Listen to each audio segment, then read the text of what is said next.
folks. Welcome back to Indaba Africa. This is Chris once again.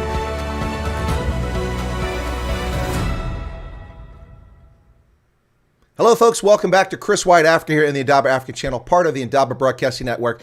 Our continuing 2021 South African municipal elections coverage. Today we have a guest who is a candidate for Tshwane for ward councillor and maybe even for mayor for his party. We're going to have to clarify that, make sure we got it right or not. But he is a candidate for ward councillor in Tshwane, which is a municipal area that was named after a mystical chief that supposedly existed in the 19th century and is now the name applied to the area that includes Pretoria, the capital of South Africa. Well, there you go. So, folks, my special featured guest today is none other than Mark Naidoo, a businessman from the area, who is running for office under the banner of the UIM. That's Neil de Beer's party. It recently became a party. So let's welcome in the stream here. Hey, Mark, welcome to you. We got you on mute still, so just get you to turn your mic on and we'll be set. Hi, Chris. Thank you so much for having me, and good day to your viewers. Well, it's a pleasure to have you. I've had people from the head of political parties, including the head of your party, Neil de Beer, yes, all the way down to members of parliament running, and all the way down to ward councillor. The members of parliament not running for this election, previous election. But this is all about ward councillors. This is about political parties taking control of municipalities, and hopefully away from the African National Congress throughout the country. That's my expectation. Absolutely. That's my goal. So, Mark, can you tell us a little bit about yourself? Other than the fact you're wearing a really awesome 2011 rugby jersey, the Springboks, that's the New Zealand. I was in New Zealand and watched the Springboks play there. It was awesome in 2011. Pretty cool. They should have won that one, but they didn't. Absolutely. But anyway, so that's an awesome jersey. I have the same jersey and I frequently wear it, but I am wearing the Ulster jersey for this stream with a Kingspan. I see that. Yeah. I actually had the UIM. I've got the UIM T-shirt underneath it. I saw on the previous show that you had the rugby jersey, so I went and grabbed mine quickly and put it on. Morning Star 777 says, didn't South Africa lose badly in 2011? No, they didn't lose badly. It wasn't bad. It was not a bad performance there. In 2015, it was even closer. Both times they should have gotten further than they did. But so are you a rugby fan? I'm going to guess you are. Yes, I'm actually a Shark supporter. So within South Africa, yeah, I'm a Shark supporter. Look, man, I'm from Durban. I was born there. My grandparents, obviously, when they came off the ship, landed in Durban. And I lived there all my life, supported the Sharks, went to the games. I mean, the Shark Tank is one of the best stadiums in the world. Chris, hopefully when everything opens up, you've got to come to a game there. I've been to the Shark Tank, and I dispute that argument because each time I've been there, I was able to get tickets because it was on the sun side of the stadium, and I looked like a lobster after the game. If I could get on the shade side, the west side of the stadium for that late afternoon sun, I mean, I was completely fried. I look like I don't know, like I was a red Teletubby, like I was running for the EFF. Yeah, hence the look. Yeah. There you go. Well, speaking of which, hey, let's just deal with some stereotypes. First off, brother, I got to say this. I'm not buying that you're a rugby fan. I mean, you're Indian. You're supposed to be a cricket fan. Well, yeah, I'm a cricket fan. I actually come from a very strong sporting family. My dad actually played for South Africa. He played soccer for South Africa back in apartheid, obviously. So it was the Indian South Africans. And my uncle played for Natal cricket. So I come from a really strong sporting background. So sports always been in our family, and we've supported South Africa. We've always viewed ourselves as South Africans, and we've always supported sport in our country. Well, let's be honest. You are South African, so of course you should feel yourself a South African. And anyone tells you otherwise is full of it. Well, some parties believe that we should go back to India, and no guessing for who said that. But yeah, we wanna make sure that people understand that we are South Africans. We are loyal to South Africa. We contribute to the economy, and this is our home. This is our home. So let me get this. Let's talk about this. So you're a businessman. Can you share what sort of business you're in? Is that something you're willing to talk about?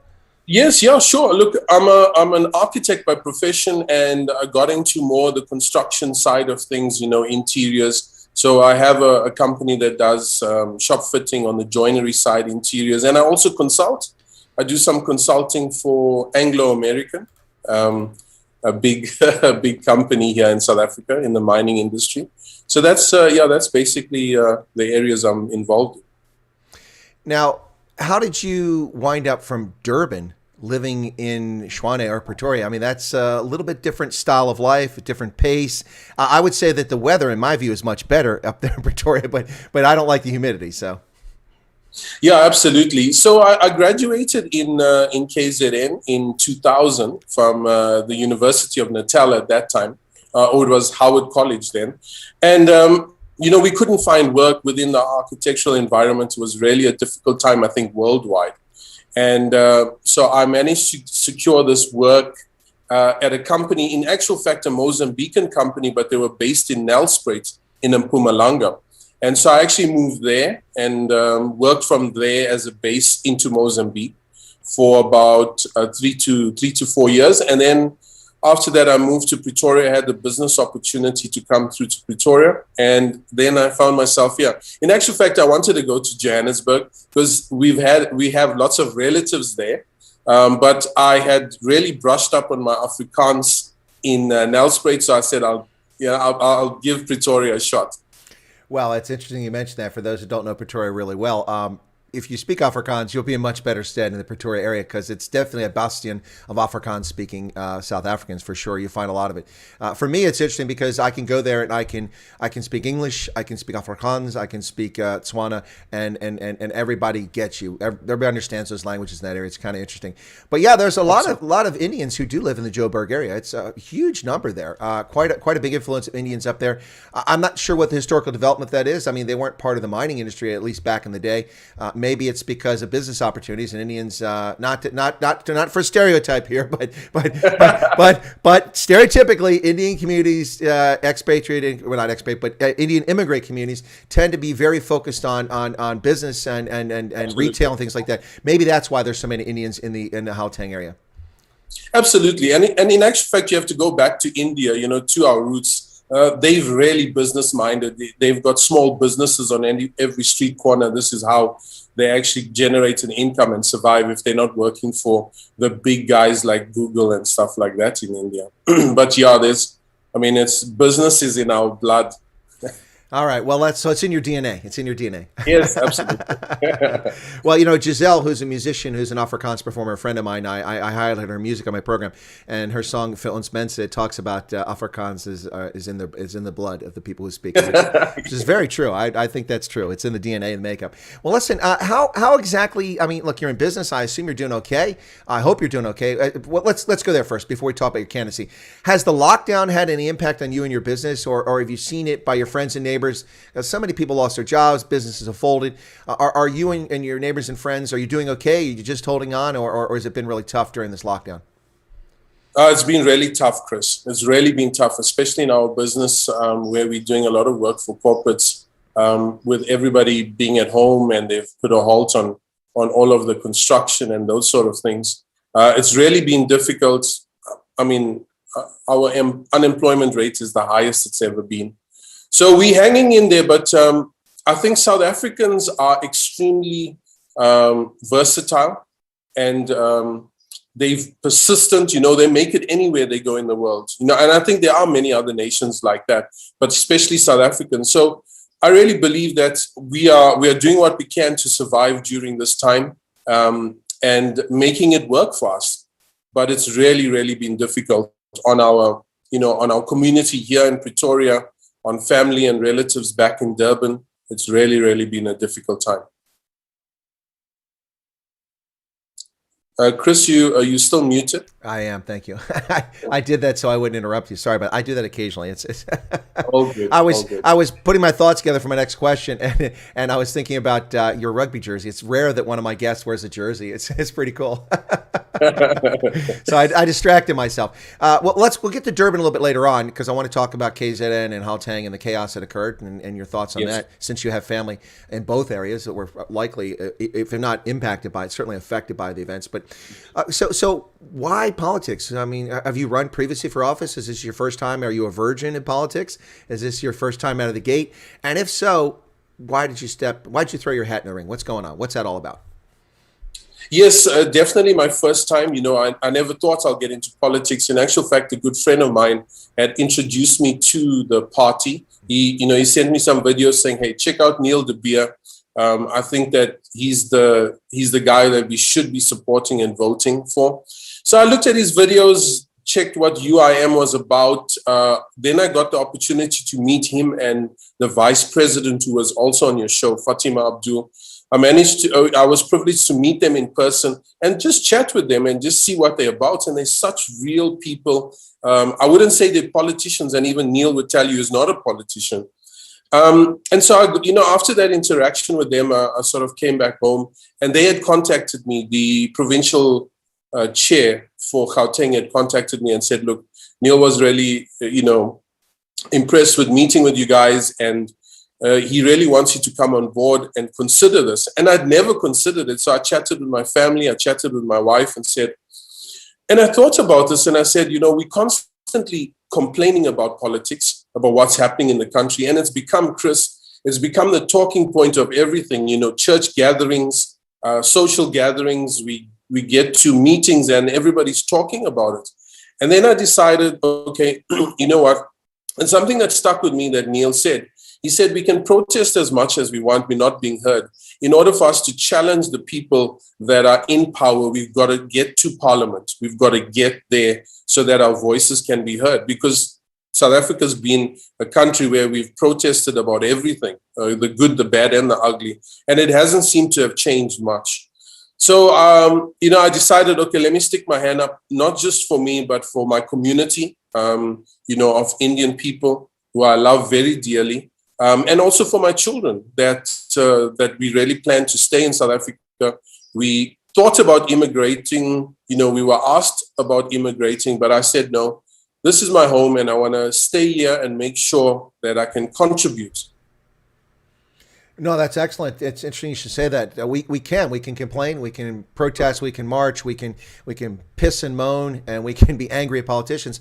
But if ordinary people don't step up and fill that void, at least try to fill that void, it allows them to live as a permanent political class with predations upon our taxes, on our livelihoods, and on our very lives with the silly things they're coming up with. I saw today that Nkosazana Dlamini-Zuma once again has come forward with this idiotic proposal to have this national development model for municipalities in which they're supposedly going to create little bodies of experts that will oversee all the technical functions of municipalities. Smells like a patronage machine to me. More positions to put ANC cronies in and get salaries rather than actually deliver services to South Africans. Well, awesome. And listen, you may or may not know, Mark, I've decided to also stop the belly aching and try to do something. It's late in the game, but I threw my hat in as a write-in candidate for judge of elections here in my local district. And so I'm standing on the ballot on the 2nd of November, one day after your election. So good luck on your election, but one day afterwards. And we'll see if I'm able to squeak by with a write-in candidacy and get that position.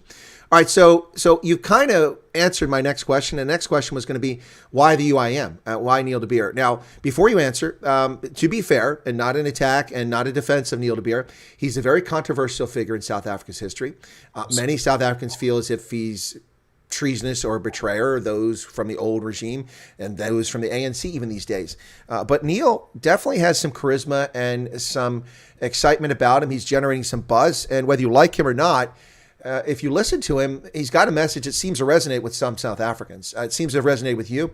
So yes. If you could maybe elaborate, I think maybe you've hit it, but if there's any other reasons or how you feel about coming to the UIM, or maybe it's a better way to ask the question.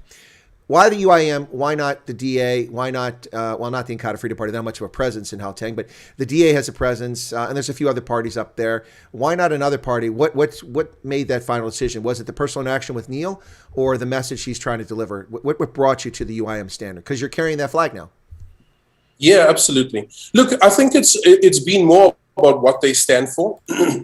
And the fact that he's a very real person and he wants to make a change on the ground level. Look, the DA has had almost 3 decades to bring in some, not competition, but opposition to the ANC and has not succeeded. Chris, they've not succeeded. The ANC is still strong. That was the DA was the biggest party outside of the ANC at a point in time. And I think they also lack identity because, at a point in time, okay, Helen Zille was there. Then they brought in Musi Mayamani. They tried to bring in Patricia de Lille and a couple of other people. And now John is the is the party president. So I think they lack identity. They're sort of trying to figure out a strategy. How do we get most votes? I mean, obviously they made a huge mistake, in my opinion, appointing Musi Maimane, married to a white lady, trying to get the black votes. I think there was a mess up, because I'd spoken to many black people and said, no, you know, he obviously doesn't think our women are good enough. But it's obviously mentality like that. But it's really what the party stands for. So, many people ask me, what about the ACDP? It's a Christian party. I'm a Christian. I have Christian beliefs. And so I said, they've also had this opportunity. Reverend Kenneth has, with all due respect, he's had sufficient time to actually get enough votes to make some opposition, and he hasn't. And we need a charismatic leader like Neil right now that is going to get people stirred up.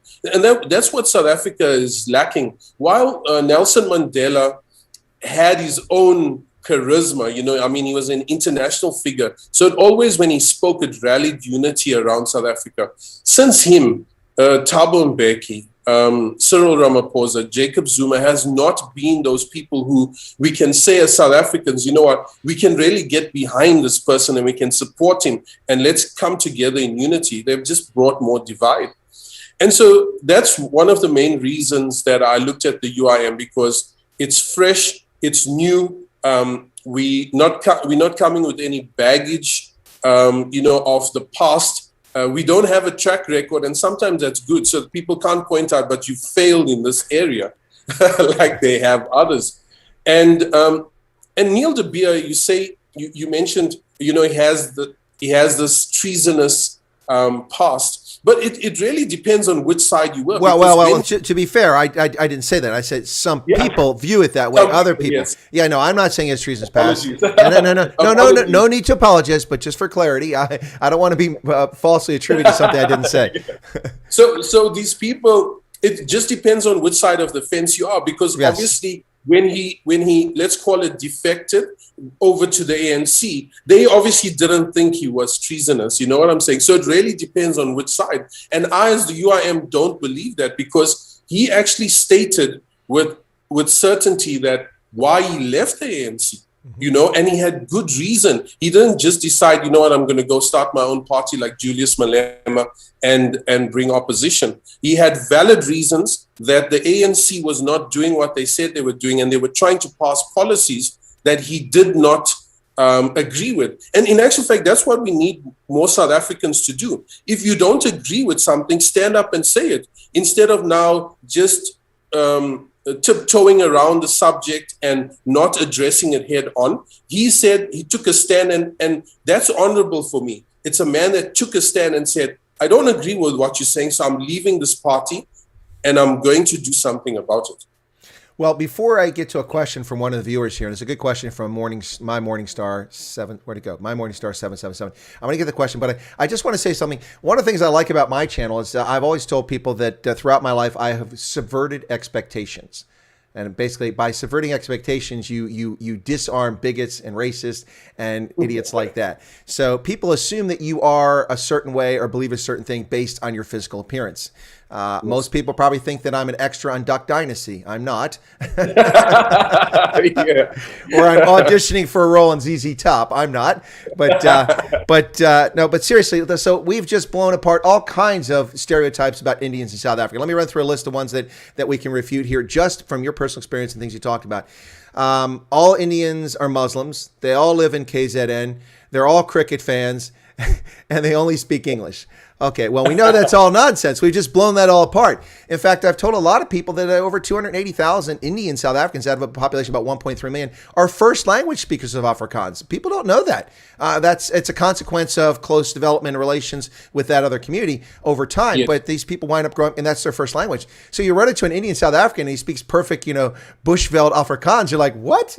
You shouldn't be. You shouldn't be. And I missed one more. I said Muslims. You're a Christian. So see, not all Indians are Muslims. Those are all stereotypes. Now there's some truth to that. A lot of people are those things, but the Indian community in South Africa is far more diverse than people make it out to be. And I think that's a statement I want to make here. So now the question from My Morningstar 77. So here you go. Here you go. You ready? It's a political question. You're running for office, so it's fair game. Ready. It's fair game. Here we go. So it's on. It's on like junior rodeo now. Okay, here we go. But he says, Mark, tell me, how do you make South Africa a better place to live in? Now, obviously, in the context of becoming a ward councillor, if you become a ward councillor in Tshwane, how do you make South Africa a better place to live in? I think it's a fair question. I'd like to address that question with stating this: how do you eat an elephant, piece by piece? And I think that's where we got to start. We've got to first gain the confidence of South Africans to get behind us and work together to actually rebuild. But I think that's what's amazing now about the municipal elections. That's where we need to start. We need to start on the ground level, building our way up, rebuilding these communities, starting to show them on the ground level that we can actually get something done. And we can. You know, it's really not an impossible situation, Chris. Many people have left the country saying, we're going to end up like Zimbabwe, it's going down the drain and that sort of things. But we can rebuild. We've seen South Africa go through more difficult times, and we've rebuilt because we are a resilient nation. And when we come together in unity, we probably would be one of the most effective nations in the world. And I'm not saying that lightly. So that's how I think we need to change. We need to start just in local municipalities, cleaning up, getting it working properly, getting it efficient, getting it starting to focus on service delivery. Because you must admit, Chris, the national government is actually dependent on the municipalities to be effective, because they are not really on the ground level. They're not on the roots level. The municipalities are. So I hope that answers the question. I think it answers very well, but I have to take exception to your answer because, Mark, must share with you that you understand that we haven't always put forward the best people. We haven't always prosecuted crime as we promised, but we're repositioning, we're reconsidering, we're reassessing, and we from the African National Congress are listening to you now after 27 years. You didn't see that coming. You didn't see that coming, did you? Yeah, you know, I think that, to be honest, the ANC has just had enough time to prove they can do it. And after 27 years, to still blame apartheid for stealing money, for losing money, for mismanaging money, for appointing the wrong people, just absolutely doesn't make sense. Well, I think they've had 27 years to prove they're not capable of doing it. That's what they've had. Absolutely. Yeah. Well, Roy got one in here now. Sorry, it's been a lighthearted conversation so far. So Roy P.O. had a thing in here, and a stereotype of Indians. And actually, I think this one's actually true. He says they all love curries. Yeah. Look, we again, it's in our blood. I think when we were born, they injected some spices into us, so we really do. And we can handle. And let me tell you something, Chris. We can handle the heat. So we're ready for politics. We can handle the heat. That's a good point. You know, I think that my DNA was altered at a Holiday Inn hotel in Durban when I had chicken madras the first time. I think ever since they must have injected it in me in my sleep that night. It was I've been hooked on it myself. I'm a big curry fan. But so you've decided to take this leap. You're flocking to the UIM banner. I saw a comment here earlier from Erica saying that because she lives in Amazimtoti down there near Durban, and she says that she saw this afternoon UIM putting posters up all along her road. It sounds like the UIM, I don't know if they're picking up steam. I haven't talked to Neil and Fatima in a week or so, but I've had them both on the program a couple of times. Boy, Fatima, she's a rock star, man. I mean, people don't remember that she was a big-time soapy star a few years back. Absolutely. And Chris, I must be honest with your viewers. When I heard that she was appointed as the vice president, I had to Google her. I speak Afrikaans because of communication, and I've actually done Afrikaans in school up to matric. But I don't follow the Afrikaans soapies. It's really not my thing. You know, I'm into sport mainly. So I had to Google to check who this lady is. So I obviously had to be prepared in our first meeting. But yeah, back to your comment. You know, one of the things also Indians do really well is we really can laugh at ourselves. You know, Trevor Noah makes a joke at Afrikaans guy in one of his shows, and he takes offense and wants to assault him after the show. But Indians know who we are. We are confident in who we are, and we can laugh at ourselves. And that's what makes us also, I think, special. I really do. Well, I'm going to have to say that seems like a pretty accurate statement, but there's some other folks in South Africa feel the same way about themselves. That's a colored community. Boy, the colored community, man. They take a knock and keep on ticking. They're like a Timex watch. They takes a knock and keeps on ticking. That community is just like you guys. But let's be honest. During the apartheid era, and especially since then, both communities have been very much marginalized. Coloreds and Indians. I mean, towards the late stages of the apartheid era under the National Party, they realized that they need to reach out and change things, and at least at a token perspective, created a parliament for Indians and for coloreds, and started opening things up for any coloreds. So things maybe got a little bit better towards the end, but it's not been good at all for the Indian and colored community with the ANC. Who you're black enough when it suits their needs, but you're not African enough when it doesn't suit their needs. And this is one of, I don't know if you watched the video that I made, but this is the painful thing for me, is many of my relatives actually fought in the struggle. You know, I mentioned R.D. Naidoo, J. Naidoo, Praveen Gordon, Mac Maharaj, you know, and the list goes on. My uncles, my relatives, and that's how I really wanted to touch on that they fought and they sided with the ANC, Chris. They actually believed in what they were fighting for. They stood side by side with them. I had relatives. We were fortunate enough. The Mayville police station would call my relatives, phone them up, and say, "Listen, the police are coming to raid the homes," because they know they were working underground. So they knew the people who they were, activists underground, but they just wanted to catch them and put them in jail. And then my relatives would literally have to leave their homes at 2, 3 in the morning to avoid being arrested and being captured. And that's the sad part. People like Cyril Ramaphosa, even Jacob Zuma know this. They know this because they stood side by side with Indian people who fought for the freedom of South Africa. And then to come into power and then say, you know what, but the Indians were privileged at that time. They had more privileges, so they should not be part of the BE transformation, and they're not black enough. Because in actual fact, what was happening, and this is the reality, Chris, when the BE policies were written, white-owned businesses, and this is the reality, whether you like it or not, I know that for a fact, white-owned businesses were preferring Indians over black. Mm-hmm. Bottom line, whether we've proven to be hardworking, or whether they just trusted us more, and then the government realized, hey, hold on a second, it's actually not benefiting us. Indians are starting to benefit there, and we are in business, so we were able to wheel and deal and bring something to the table. So this is my big issue. This is my big issue with the ANC, and we were supporters of that. In actual fact, I'm not gonna mince it. The first elections we were able to vote, we voted ANC because my relatives all said, hey, we fought for this party, we fought for the freedom. Now you can actually go to a university, a white university. My cousins that were younger than me were able to go to a white school or a Model C school at that time. And so we voted for them, thinking that, hey, we were all in the struggle together, so you're going to take us with you when we're going somewhere. Only to find out a few years later, and remember, Julius Malema actually made the comment, the Indians need to go back to India, when he was still with the ANC, Chris. Yep. It wasn't, the first time he said it wasn't when he was with the EFF, but he said it with the ANC. And we've contributed to this economy. Indians have always been passive. When taxes are raised, yes, we moan and groan and we complain to each other, but we do it.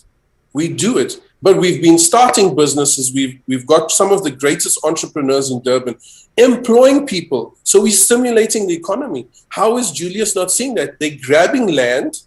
They're giving it to people that don't know what to do with the land. And then it's just collapsing. And those people are not actually contributing to the economy. They're not employing people.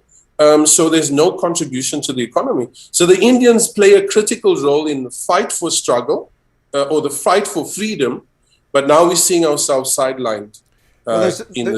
There's a very easy answer to the question about Julius Malema and others in the ANC who behave in those in the ANC who behave in the fashion that Malema does. They're charlatans. They're opportunists. They're not legitimate. They don't care about black South Africans. They're just using fears and concerns and hopes and aspirations and lying about it and just deceiving people. They do it all the time. Now, there's interesting the thing about the ANC, and you might share this with your family members who feel disappointed after their support for the liberation struggle. You know, being in a relationship with the ANC is like being in a spousal abuse relationship.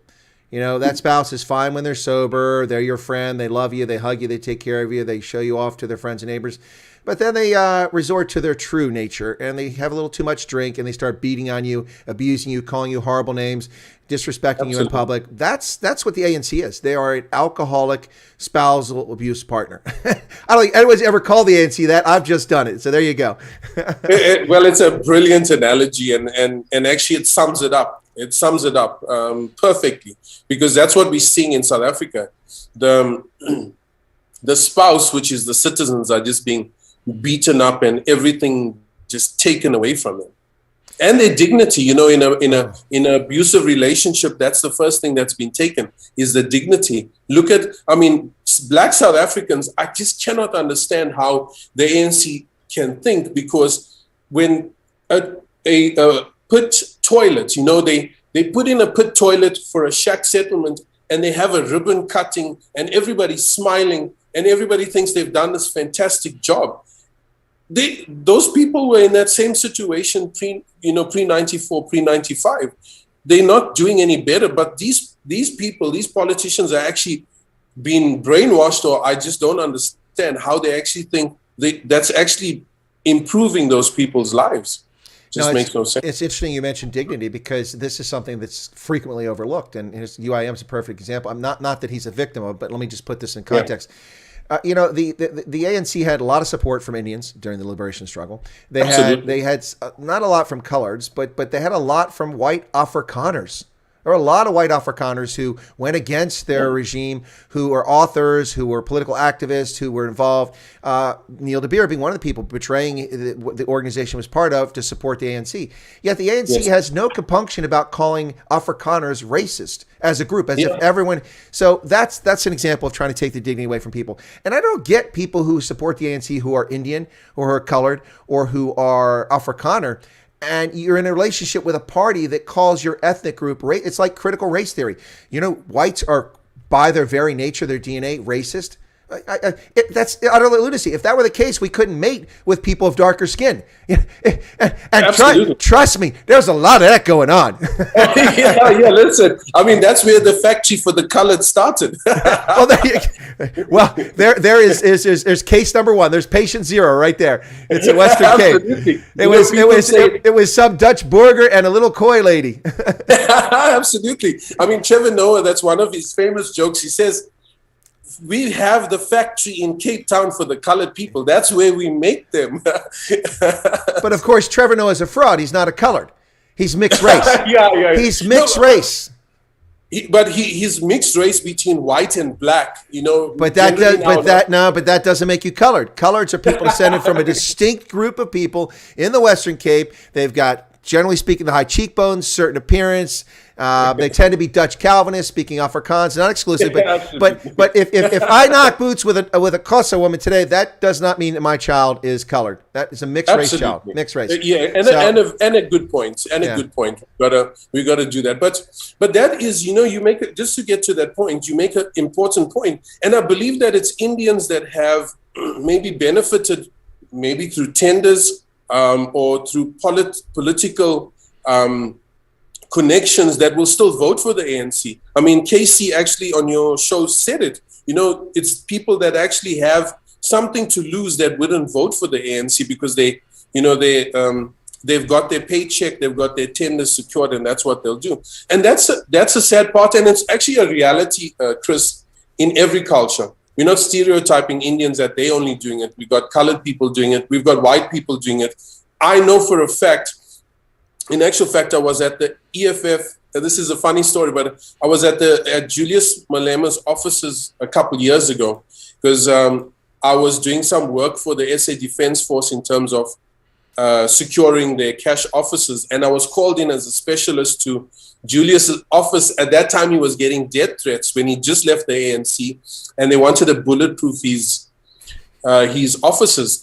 And in actual fact, to find out that he was well supported by the white community in South Africa. And I think this is my opinion. This is my, it's not opinion of our party or anything like that. But my opinion was they thought, listen, this guy is going to come into power, so we rather shift our alliance and make sure that we in early enough that when he comes into power, that we sorted and our families are protected. That's a fair point. Hendo, who is a colored refugee from the Western Cape, hiding out in the United Kingdom, and he's an early escapee. He's been there for a few decades. But Hendo says that, yep, coloreds and Indians still heavily marginalized. The struggle continues. I think it's a fair statement there. And there's actually a very good question here. It's a short one. It's easy to answer. This one doesn't put you on the spot politically. You don't have to make any promises of a chicken in every pot, or kissing of babies or anything like that. But the question, I'm trying to see who asked the question. I think I've lost it here. Arctic. He's a pilot, by the way. Says, which ward are you running in? Which ward in Tshwane are you running in? So I'm in Ward 96, which is the Montana. It's on the Pretoria north side. So in Montana, we've got about 17 ward councillors that are covering the major areas in Tshwane. So yeah, that's the Montana, Sinnerville, Anlin, that sort of area. I'm not sure if your viewer is familiar with that region. Well, some of them are from that area, so they would know about it. Yeah, so I just taking a look real quick on the map, make sure I'm thinking the right place before I get too carried away. Okay, it's north, but it's not. Well, no, that's not it. That's taking me the wrong place. Do you see Montana, or as you would say, Montana? Yeah, well, I would say Montana. Yeah, no, but I find Montana Park. Is that where you're talking about? Is that the area? Yeah. Okay, So that is where I'm talking about. So it's you're just to the east of that is the N1 going north. That's correct. Yeah. So okay, that's Absolutely. just below Dornport. Okay, that's the way I was thinking of. Yeah. No, that's not when people say Pretoria North, I'm thinking of Roslyn or Mabopane up that way. Yeah, so that's what I think. Yeah. So to me, that's more Pretoria East. I know it's north of this. It's northeast. Yeah, but sort of. We sort of in the middle. Yeah, I think it depends on which side of the bed we wake up. We in the east, and then we in the north. Yeah. For some people, it probably depends on what service delivery they could get. Yeah, absolutely. Yeah. Okay. So that's where you're running out. Did you say Ward 96 or 90? What? 96, yes. Okay, I did it correct. Ward 96. So some people here, I actually have a large audience from Pretoria, a relatively large audience. So maybe some of them have an opportunity to go out and consider you as a candidate to vote in that ward. So there you go. That's interesting. And I know at the beginning of your show, you wanted to check if I'm running for mayor. No, I'm not running for mayor. I'm just running for ward councillor. But there is an Indian candidate for mayor. So. Wait. No, we can't have all these Indians running for office. well, somebody's got to replace the Guptas. Oh, no. Funny joke, but no. Hey, but gosh. Okay, not many guests make me get lost for words here, but okay. So yeah, that's why I say we can laugh at ourselves. I mean, it is what it is. When I travel overseas, a lot of people see me from South Africa. I was in Dubai recently, interesting enough, and before the lockdown, and people said, "Hey, are you related to the Guptas?" And I got tired of the question and said, "Yes, I am. I'm actually here to just see how we can get some money out of the UAE." So Marlena van der Linden says that's where her parents live. They live in your ward. Maybe. Oh, awesome. So hopefully they'll just let them know they can vote for me. There you go. So here's a question, and I think this is a valid question. In Pretoria or Tshwane last time, if I recall the statistic for 2016, I think that the DA got like 42% of the vote. 42%. I think they got there. So they had a plurality, but they didn't have an outright majority. They had to form coalitions.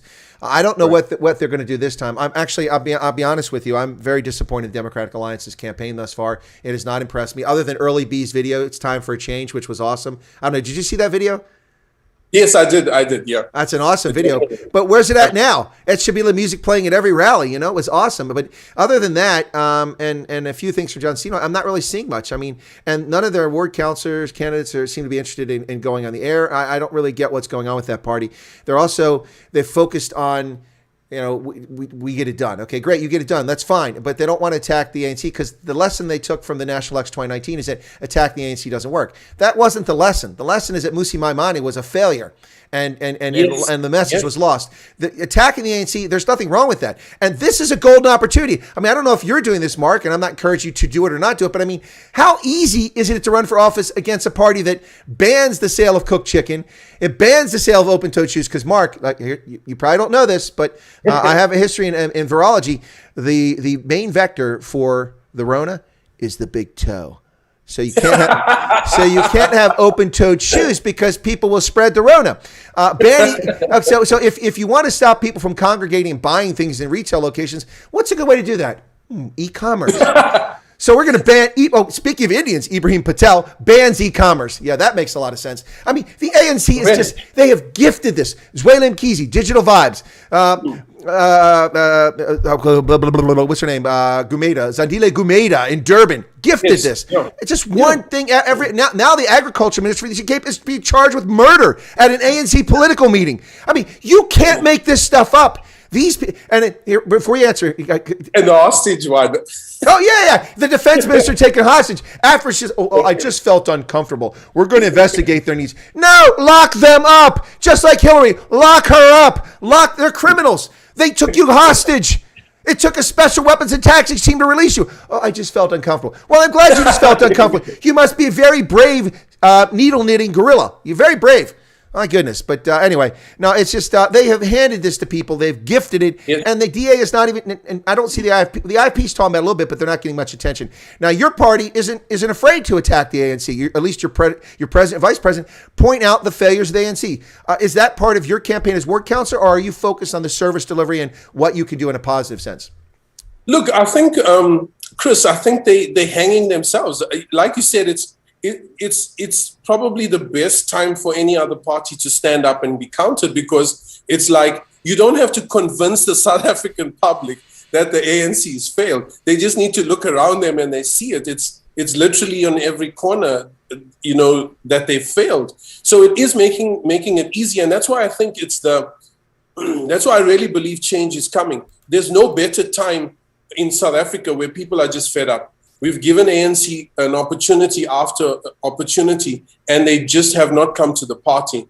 So now is really the best time, and we're gonna see change. I am, the DA. I don't know what's happening in there, but I really think that there's also sort of infighting. I wouldn't say to the level of the ANC, but I think that they're not in unity. Let me put it that way. I don't really think that whole party is in unity. And I think it's coming forth in the public. It's showing forth in the public. I listened to, when you get a chance, listen to this interview. Mark Sham interviewed Michael Sham, and I did that in my video. And Michael Sham is a political commentator, and he said that the ANC is in a death spiral, and you in the military environment will know that plane in a death spiral, that's it. It's just a matter of time it's going to hit the ground. And that's where the ANC is. It's in a death spiral. They can't pay their staff. Their own staff are not going to vote for them, Chris. I mean, really, think about that. Yeah. Your employer says, I'm not going to pay you. I don't have money. And then you go to the polls. Are you really gonna say, yeah, I want the same guy? And he made an important point. And I want South Africans to know this and notice. He made an important point. He said, Cyril Ramaphosa is known as a billionaire. He's a billionaire. He's one of the billionaires on the African continent. And he's the president of South Africa and he's the president of the ANC. And yet he, Chris, does not want to reach into his own pockets, his billions, to actually fund the ANC. What does that say about the president of that party? What does that say about him thinking about his own party? Well, I think you're 100% about that. Also, when billionaires like the Oppenheimers and others in South Africa donated a fortune of their own money to help people who are desperate, not only did they do that, and Ramaphosa, Toki Sexwale, Patrick Motsepe, none of them Motsepe did correction. Yes, Motsepe did spec for it. I've got to be fair to him. He's a legitimate guy. But Sexwale and Ramaphosa and the rich people in the ANC, they didn't offer anything. They didn't put anything in the pot. And not only that, they then stole the money from the Solidarity Fund that was put together. Not to be confused with Solidarity, the trade union, which had its own fund. But they stole the money and they stole PPE. It's vile and disgusting. There's a few questions here. There's comments too. Arctic said that Ibrahim Patel is the only Indian who can't make a good deal. He's let us down, Cam. You know, and I know you might know Shabir Sheikh. Yeah. Shabir Sheikh. Yeah, I got Shabiritis. You know, I got to go to the golf course today. Yeah. My goodness. Journalist stuff. Now, here's a question that was asked by Arctic. I don't know the answer to this. Maybe you do because you're active in UIM there. Does the UIM have candidates for Erasmia and Laudium? No, unfortunately not. You know, when we became a party, we had a very short time span to get candidates in, and unfortunately, the IEC did not extend, in a sense, the registration of new candidates. So it was really a quick go, and we had to just focus on the areas that we had committed people to already. But we have support there. Listen, we have support because remember, there's 2 votes that you cast. One is for the candidate, ward candidate, and then one is still for the party to actually take up seats, active seats in the municipality. So even to your viewers, just note, if you don't have a ward council in that area, you can still vote for the party, you know, as a municipal representative, as a PR representative. Which would get you a proportional representation seat on the council. That's right, a PR vote, yeah. Yeah, so that's key, folks. Just because they don't have a ward council, they're a party on the ballot. You can still vote for them if you want, whether it's UIM or another party. Just remember that. I think it's a lot different system than we have here in the States. It doesn't quite work that way. So for people to, and I think a lot of South Africans sometimes fail to understand how their system works. So remember that if you let's be honest. Let's be honest. That's true. If you go to the polls on the 1st of November, and one of the 26 million registered voters in South Africa, of which probably 13 million will actually show up at the polls on that day. Let's hope it's more. My fingers are crossed that it's a higher number.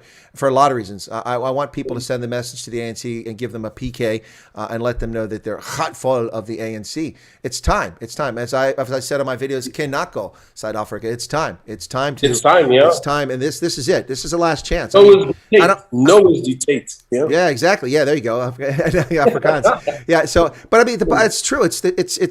I mean, I don't mean to be hyperbolic or sensationalist, but the reality is this. This is the most consequential election, and ironically, a municipal election in South Africa's modern history since 1994. This is where the rubber hits the road. This is where parties unseat the ANC, or the ANC continues with its daily corruption, murder, theft. It just continues every day. It doesn't change. Now, if you happen to live in one of the very tiny number of municipalities like the ANC has, like one in the northern part of the Eastern Cape that has a clean audit, hey, if you feel comfortable voting for the ANC, then go ahead. They're an honest government. But that doesn't represent 97% of the ANC's governance. Absolutely. Which is failing. I mean, look at that stadium that everybody's smiling and cutting a ribbon about. I mean, it's just ridiculous. Absolutely ridiculous. Absolutely. So if you get on the ward, if you get a ward council position, you wind up in the city council, is there anything that you desire to go after first? I mean, what's the first thing you want to say? Hey, look, I'm tired of rubbish in the streets, or I'm tired of this, or I'm tired of that. We need to focus on that. Or maybe it's homeless, or maybe what is the first thing or first couple things you'd like to attack as an agenda should you be elected? Look, for me, cleaning up of the streets, looking at the heart of the CBD, cleaning it up, because I think that when you live in a clean environment and you live in one where people respect the environment, because that's what we've become, people driving in their cars just flinging out KFC boxes or bottles or whatever. It's because when we look around us, it's a mess. And so it's like, well, one bottle's not going to make a difference. So that's what I really want to do. That specifically. And Chris, our roads are really especially in the residential environments, especially where I live, the roads are really a mess. I just don't know why it's been that way. After a heavy rain, which is about to come in the next couple of days, then the potholes just open up again, and then we're driving our cars through there. So I think that's important. I think that that's something that means something to the communities when we start to pay attention. Let's clean up the communities. The service delivery of the municipality, in my opinion, has been poor because they're striking every other month, and then the rubbish piles up, and there's just mismanagement of that. So I know it might seem like simple things, but I said how do we eat elephant? Let's take stuff that we know we can do and we can achieve. Because Neil has been very specific with us. He said, if you come in as a candidate and you've got to be accountable, one of the things he said, you got to be accountable. Every 3 weeks, we're going to have to give account. What did we do? What are we changing? What is the plan? So yeah, cleaning up. Let's again, it comes back to dignity. Let's get people of Pretoria proud to be Praetorians, if that's a term. You know, that I'm proud of my city. People must come and visit. Tourists must come. It's clean. It's safe. You know, and just bring pride back to this community or this municipality. Well, I think it's an excellent answer, but a couple of things have dawned on me. I know as you're talking about that, I've never been to your ward, although I've looked into it from my car as I drove by. But I've driven by your ward literally hundreds of times as I headed to the Doornpoort Toll Plaza to head the N4, head back to Gaborone. Yeah, man, so, you know this area well. I know it very well. I spent a lot of time at Menlyn and in Hatfield and Brooklyn and play. In fact, I have a tooth that was saved by a South African dentist because I went to Brooklyn for treatment there. But I have noticed this. Fatima Abdul is here. She's saying you're doing a really good job. Together we will. Thank you, Fatima, for joining us. Thank you, Fatima. So I have to say this. Now, you know, it's just, I have noticed a trend here that never dawned on me till now. Montana, Phoenix, Spur restaurants. Man, there's a lot of South African cultural appropriation of American culture, and I'm not happy about it. we take what you do and we make it better. That was a good comeback. That was a good comeback. Yeah, folks. The famous soapy star from South Africa, Fatima Abdul, Vice President of the UIM, is in the house. Welcome, Fatima. It's a pleasure to have you join us today. Mark has carried your standard well for your party today and spoken well about what he's doing and why he's running for office. No, you're welcome. I'm just stating the truth here. Listen, Mark, we're running a little bit short on time. We've got a few more minutes here. Is there anything that you'd like to say to South Africans? I mean, if I was in South Africa, this is what I would say. I mean, I don't know what you're going to say, but I'll just tell you what I'd say. Please come vote, not for the ANC, not for the FF. Just vote, but not for those two clowns. I mean, those parties. I misspoke. Yeah, but no, sorry. That was a Freudian slip there. No, but please come vote. Just get out and vote because, you know, the thing is that people think that their vote doesn't matter, but that's nonsense. It votes for proportional representation if your party can get enough. It also matters. It also matters because ward councillor positions can be determined by one vote, two votes. Sometimes they are, and that can make the difference between a ANC majority and an ANC not controlling anything in the city council. So let me get your thoughts on what you'd like to say before we wrap up here, Mark. Anything to share with folks? Because it looks like it's starting to get dark on your side. The light's starting to dwindle on you there. Yeah, you know, I must actually just, it's getting evening now and it looks like it's going to rain. So there's a bit of cloud cover. And my skin tone doesn't help much. What? You have a dark skin tone? I didn't notice. It's a non-racial society in South Africa. I hadn't noticed. Well, in my defense, I'm more blacker than some black people. So you're a lot blacker than some black people. I mean, I think most Xhosa look very much lighter than you do. Yeah, absolutely. So jokes aside, Chris, you hit the nail on the head. And I made a video a couple of weeks ago or last week saying the same thing. There was actually over 9 million people that did not cast their vote. And they cited that they did not feel there was a party worth voting for, you know. But, maybe take your vote and actually go against the ANC so that we can have a more powerful opposition. But that is the essence of it. People should, if you didn't cast your vote, in actual fact, that's what I'm going to do now. If I meet people that complain about South Africa, the first question I'm going to ask is, did you vote? And if they didn't, then they mustn't waste my time complaining because their vote is their say.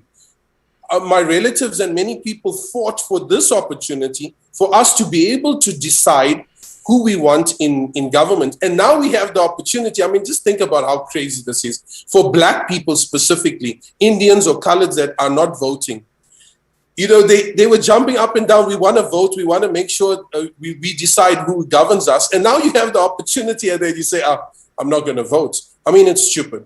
But yes, to the South African public, again, you know, there's a lot of small parties all over the place and it's been dividing the votes, you know, that actually make it count. I'm saying not just because I'm standing for the ANC. I mean, I'm casting my vote for the ANC, for the UIM, I am getting behind the UIM. My family is getting behind the UIM. So I really urge South Africans to give Neil de Beer, Fatima Abdul an opportunity.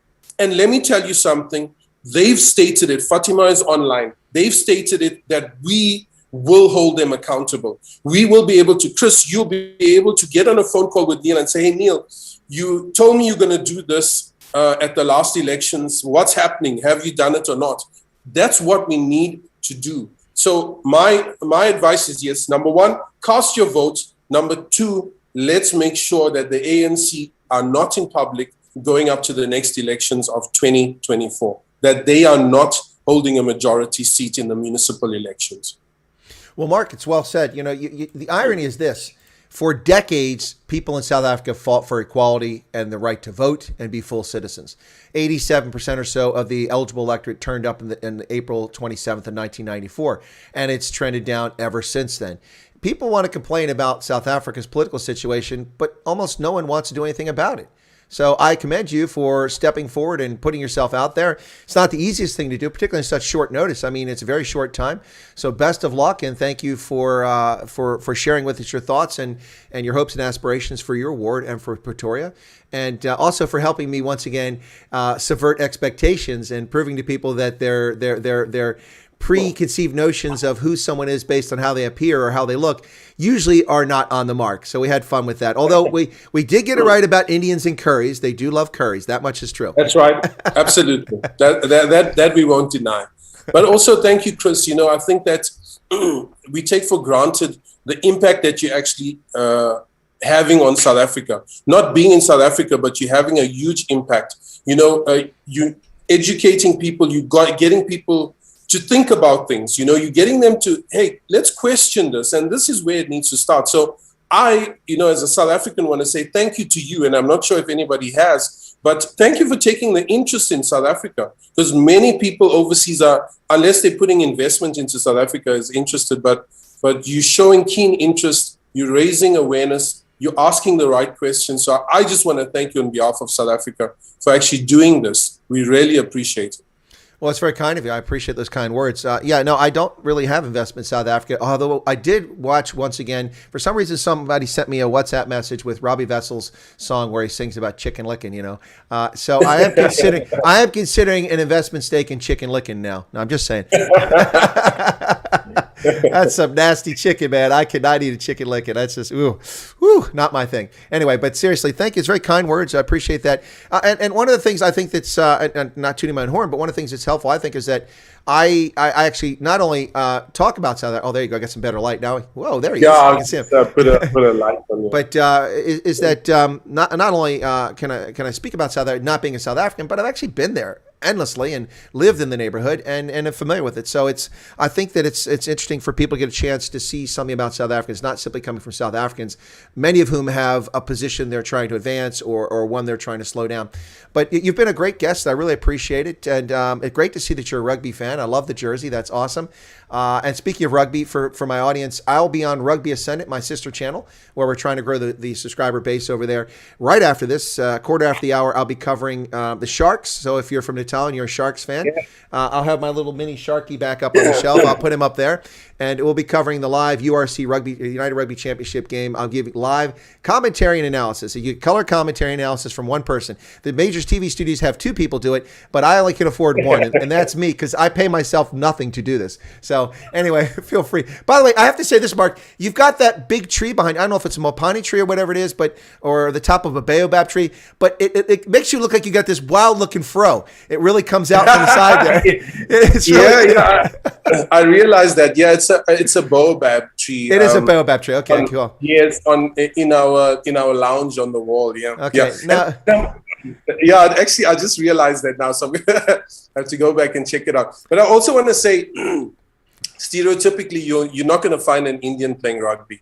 We'll jump and scream on the stands, but we are not getting in between those big Afrikaans and black guys. Not for a ball. Maybe if it was worth some money, we would, but not for a ball. Well, trust me, you're not making much money playing rugby in South Africa.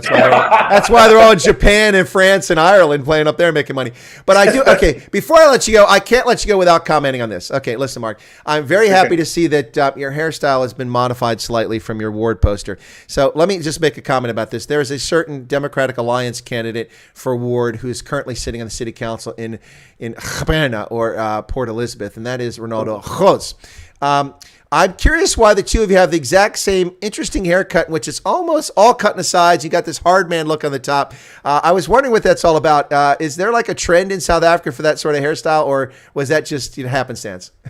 No, look, this is practical for me because I'm actually, if you look closely, I'm actually going gray. So if I get it really nice and short, it hides the gray for a little while, so I look younger.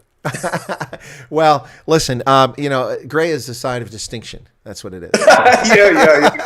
Coming from a man with that gray everywhere. Yeah, well, that all happened pretty fast, brother. I had brown hair 4 years ago. It's covering events in South Africa has turned me gray. I look like Father Christmas now. Yeah, it's living in South Africa that's turned us gray. Yeah. Well, there you go. There you go. It's just chased the pigmentation right out of your skin. Right out of your hair. Out of your hair. Excuse me. Yeah, I wish out of our skin. Yeah, that would be funny. Anyway, well, thanks. It's been a real pleasure having you on. Best of luck in the election. Look, I've enjoyed you having you. If you'd like to come back on it sometime, just let me know. Maybe last push for the elections, although I'll have weird hours because I'm doing consulting work during our daylight hours here. So, but if you want to come back on, or if good fortune, as we say in German, ich drücke die Daumen, fingers crossed. Yes. If you get elected to the council, maybe we come back on and you talk about, hey, I made it. Now it's time to get down to business. So you're welcome back. Look, I'd absolutely love to be back on the show. I'll just make sure I have better lighting the next time I'm on. And I can't let you go after you talk about the lighting, because Janssen van Rensburg, who's a lovely lady in South Africa, says that the hairstyle is to catch all the ideas that normally go over other people's heads. That's a good one. Okay, so I'm going to use that. Well, I modified it slightly by saying other people's heads. Anyway, all right, that's it. I'm going to put you in the waiting room, and thank you so much, Mark Naidoo. I appreciate you coming on the channel. It's been a real pleasure. Thank you, Chris. Thank you. All right, folks, there you go. That's Ward Councillor for Ward 96 in Pretoria. That's a Montana, or as we say, Montana, as Mark pointed out, Montana, part of northeastern Pretoria there, just adjacent to the N1 motorway that goes north. He's running for Ward Councillor under the UIM banner. And we saw the vice president of that party here, Fatima Abdul, make an appearance in the program. Of course, those of you who know, or maybe you speak Afrikaans, may know her as a famous soapy star in South Africa. But she's the vice president of the UIM, Neil de Beer's party that he spearheaded and organized. And great influence in the party from what I can see. And there was the candidate. So pleasure having you on here. If there's so much, Mark, we'll get you back another time perhaps. And best of luck in this election. Folks, this has been continuing coverage before the events for South Africa's 2021 municipal election. We've brought you people from the UDM, from the Freedom Front Plus, the Democratic Alliance, the Inkatha Freedom Party, the UIM, and we're about to get someone in from the African Christian Democratic Party. We try to get people on here all the time, party leaders, councillor candidates, that sort of thing. We also had Leonard Max running for Freedom Front Plus for mayor of Cape Town. So we do continuing coverage, the most diverse, most widespread, and unapologetic coverage of the 2021 municipal election in South Africa, a consequential election if there ever was one, folks. Thanks for tuning in. I'll be back live shortly on the Rugby Ascendant channel. If one of my moderators could put up the Rugby Ascendant link in case anyone wants to go over and listen to my live reactionary commentary, color commentary, and play-by-play on the Sharks game taking place for URC, the United Rugby Championship, in just 10 minutes from now. Thanks a lot, folks. God bless. And my special thanks to my guest, Mark Naidoo. It's a pleasure having you on. And it's really cool. I've always known that we've had some Indian South African viewers on our program, and we know lots of colored South Africans watch this program. It's kind of cool to get more folks on here from across South Africa and hear about their life experiences. Thanks a lot, folks. God bless and have a lovely day. Take care of yourselves. And hopefully I'll see you over on Rugby Ascendant, so it's not just me and 2 or 3 of the really sticky viewers as we watch that game. Sharks up next on Rugby Ascendant, folks. God bless. Take care and be safe out there. And if you're registered to vote, you have an obligation to go vote, folks. It's right around the corner in South Africa and here in the United States. Municipal elections in Pennsylvania on the 2nd of November. Get out and vote. And if you're in my county, please vote for me as a write-in candidate for judge of elections, because we need honest people doing that job. And there you go. All right, we'll catch you, folks. Take care of yourselves. God bless.